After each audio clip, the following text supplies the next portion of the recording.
Lord, alam kong hindi mo ako iniwan sa mga problema ko. Lord, salamat sa pagsama mo sa akin sa maghapong ito. Alam ko po, Lord, na hinding-hindi ako mabibigo. Hinding-hindi ako maiiwan mag-isa.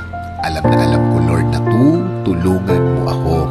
At alam kong sinimulan mo na ang pagtulong mo sa akin. Patawad, Lord, dahil nagiging emotional na naman ako, nagiging maramdamin. Simula sa gabing ito, ikaw at ikaw na ang aking iisipin. Ikaw at ikaw ang iisipin kong magiging kakampi ko para malampasan ko ang sitwasyong ito. Bigyan mo ko ulit ng guidance, Lord, tulad ng mga nakaraang panahon. Palakasin mo po ako ulit.